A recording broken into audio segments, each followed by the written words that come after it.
अंजू अपने माता पिता और छोटे भाई के साथ बिजनौर में रहती थी। अंजू को बचपन से ही सिलाई कढ़ाई करने का बहुत शौक था।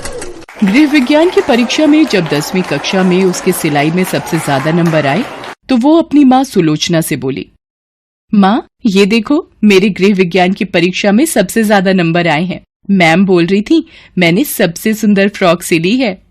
अरे वाह, ये फ्रॉक तो सचमुच बहुत ही सुंदर है। स्कूल की पढ़ाई के बाद अंजू एक दिन अपनी माँ से बोली, माँ मैं कॉलेज की पढ़ाई के साथ साथ सिलाई भी सीखना चाहती हूँ। मेरी सहेली प्रज्ञा के घर के पास एक बुटीक है जो 800 रुपए महीने में सिलाई सिखाते हैं। 6 महीने का कोर्स है, करने दो ना माँ। पर बिटिया तेरे पिताजी नहीं मानेंगे, वो यही बोलेंगे कि तेरी और अमित के स्कूल और कॉलेज की फीस बहुत ज्यादा है, मना कर देंगे। माँ पैसे मैं जोड़ लूंगी, तुम बस सीखने का हाँ बोल दो प्लीज। ठीक है चल सीख ले। अंजू अपनी पॉकेट मनी से बचा बचा कर पैसे जोड़ लेती थी। उसने अपने लिए सब खर्च बंद कर दिए। पैसे जोड़कर बुटीक से 6 महीने की सिलाई का कोर्स सीखा। अब अंजू घर पर भी कपड़े सिल कर तैयार करती थी। ये ले अमित, तेरे लिए नई कमीज सिली है, कैसी लगी? दीदी ये बहुत सुंदर शर्ट है। वाह दीदी आप तो दर्जी बन गई हो। कुछ समय बाद सौरभ नाम के लड़के का अंजू के लिए रिश्ता आता है। सौरभ अपनी माँ प्रेमा के साथ रहता था और एक प्राइवेट कंपनी में नौकरी करता था। अंजू की शादी सौरभ के साथ हो जाती है और उसका शादी के बाद एक प्यारा सा बेटा सुमित होता है। एक दिन, अंजू बेटा तुम दोबारा पेट से हो, ज्यादा काम मत किया करो, अपना ध्यान रखो। माँ जी आज पानी नहीं आया इसलिए बाजू वाली नीमा आंटी से पानी भर कर लाई हूँ। अंजू माँ सही कह रही हैं, अपना ख्याल रखा करो। और वैसे भी मैं 3-4 दिनों के लिए ऑफिस के काम से मुंबई जा रहा हूँ, अपना ध्यान रखना। मेरा जाना जरूरी ना होता तो मैं तुम्हारे पास ही रहता। सुनो जी, मेरी डिलीवरी का भी वक्त नजदीक है और आप। कोई बात नहीं अंजू, माँ है तुम्हारी देखभाल के लिए। पापा आप मेरे लिए मुंबई से क्या लाओगे? मैं तुम्हारे लिए ढेर सारे खिलौने लाऊंगा, ठीक है? सौरभ ऑफिस के काम से फ्लाइट से मुंबई चला जाता है। रास्ते में सौरभ का प्लेन क्रैश हो जाता है जिसमें सौरभ के साथ बहुत से लोग मारे जाते हैं। उधर सुमित, पहले अपने स्कूल का होमवर्क करो, बाद में टीवी देखना। मम्मी बस थोड़ी देर कार्टून देखने दो ना। अभी अभी खबर मिली है मुंबई जाने वाला प्लेन रास्ते में ही क्रैश हो गया है जिसमें बहुत से यात्री मारे गए हैं। प्लेन क्रैश में सौरभ का देहांत हो जाता है। अंजू की तो मानो जिंदगी पर दुखों का पहाड़ टूट गया। बूढ़ी सास, छोटा बेटा और एक वो जिसने अभी तक दुनिया में जन्म ही नहीं लिया। ये क्या हो गया भगवान, मेरा बच्चा, ऐसा नहीं हो सकता। मेरे सौरभ को कुछ नहीं हो सकता। माँ जी सौरभ हम सबको छोड़कर चले गए माँ जी। अंजू सुमित के हाथों सौरभ का अंतिम संस्कार करती है। कुछ दिनों बाद अंजू की एक बेटी पैदा होती है। अब अंजू पर 3 जिम्मेदारियां थी। माँ मैं क्या करूं, सौरभ के जाने के बाद मैं टूट गई हूँ। सुमित रोज पापा पापा करता है और रोता है। अंजू मैं कुछ पैसे भिजवा दूं अमित के हाथ? नहीं माँ, पिताजी तो वैसे ही परेशान है। घर का किराया, अमित की पढ़ाई, घर खर्च, प्लीज उन्हें कुछ मत कहो माँ। अंजू तू तो मेरी बहादुर बच्ची है ना, सब ठीक हो जाएगा मेरी बच्ची, हिम्मत रख। अंजू बहुत परेशान रहने लगी थी। पैसों की तंगी की वजह से धीरे धीरे जुड़े हुए पैसे भी अंजू के पास खत्म होने लगे थे। मायके में पहले ही पिता पर परिवार का बोझ था, इसलिए अंजू ने अपनी परेशानी का बोझ डालना उचित नहीं समझा। मम्मी अब आप मुझे पहले की तरह आइसक्रीम और पिज्जा खिलाने मॉल नहीं ले जाती हो। मुझे ये दाल चावल नहीं खाने। सुमित मेरे बच्चे थोड़ा सा खा ले, मैं तुझे तेरे जन्मदिन पर तेरी पसंद का सब कुछ खिलाऊंगी, प्रॉमिस। अंजू बहू आज तुमने सुमित को झूठा दिलासा दे दिया, अब उसकी इच्छा पूरी कैसे करोगी? अंजू दुखी हो जाती है, तभी गुड़िया रोने लगती है। माँ जी आप गुड़िया को संभालना जरा, मैं इसके लिए बाजार से दूध लेकर आती हूँ। अंजू दूध लेने जाने लगती है, तभी एक आदमी आ जाता है।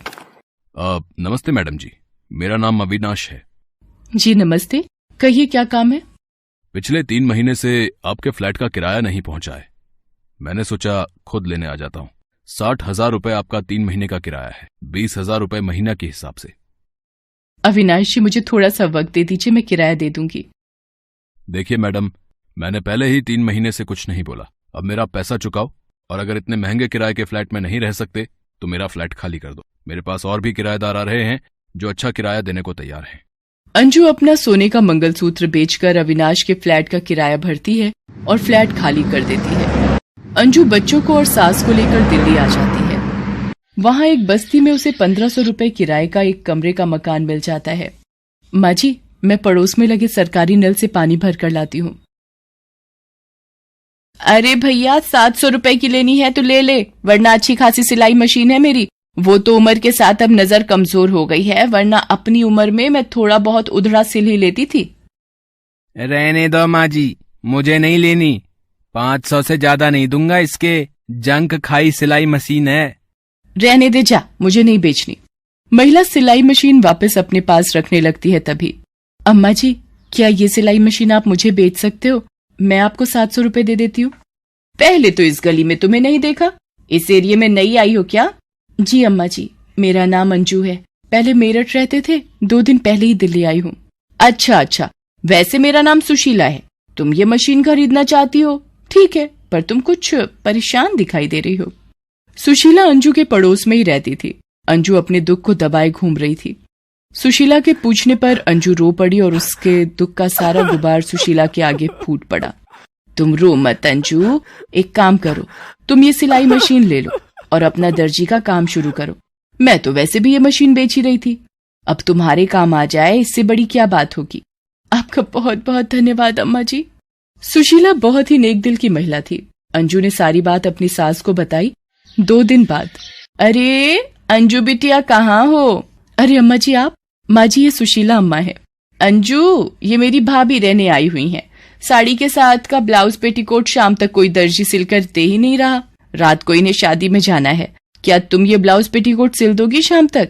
जी अम्मा जी, मैं अभी दोपहर तक ही आपका ये काम कर देती हूँ, आप फिटिंग भी चेक कर लेना। अंजू दोपहर तक ब्लाउज पेटीकोट सिलकर तैयार कर देती है। अम्मा जी, ये आप एक बार फिटिंग चेक करवा लीजिए अपनी भाभी से। अंजू, भाभी को तुम्हारे द्वारा सिले गए ब्लाउज पेटीकोट की फिटिंग बिल्कुल सही आई है, वो तो बहुत खुश है फिटिंग देखकर। अच्छा ये बता, मेरी दर्जी बहू की पहली सिलाई के कितने पैसे हुए? अम्मा जी, आपने मेरे लिए इतना कुछ किया है, आपसे पैसे मैं कैसे ले सकती हूँ? नहीं अंजू बेटा, फिर भी तूने मेहनत की है। अच्छा ये 200 रुपए रख भाभी की तरफ से सिलाई के। अंजू, सुशीला बहन वाकई में बहुत अच्छी है। धीरे धीरे सुशीला और भी मोहल्ले की औरतों को अंजू के पास लाने लगी। आस पड़ोस में सभी औरतें अब अंजू से ही कपड़े सिलवाती थीं। धीरे धीरे अब अंजू के पास सिलाई का काम आने लगा। सुशीला को तो मानो भगवान ने अंजू की मदद के लिए ही भेजा था। माँ जी, भगवान की कृपा से और सुशीला जी के साथ से अब मेरी थोड़ी बहुत कमाई शुरू हो गई है। मैं सुमित को यहाँ किसी स्कूल में दाखिल करवा देती हूँ। ठीक है बहू, तुमने सौरभ के जाने के बाद इतनी मुश्किलों के बीच हम सबका ख्याल रखा। तुम बहुत ही हिम्मत वाली हो अंजू बहू। अंजू ने सुमित को फिर से स्कूल में दाखिल करवा दिया और अब अंजू सारा दिन सिलाई का काम करती और साथ ही अपनी सास और दोनों बच्चों की देखभाल भी करती। जिंदगी के संघर्षों के बीच जीना अंजू सीख चुकी थी और सौरभ के जाने के बाद अंजू ने खुद को संभाल कर परिवार को भी संभाला और अपनी मेहनत से सिलाई के काम से घर को चलाना शुरू कर दिया।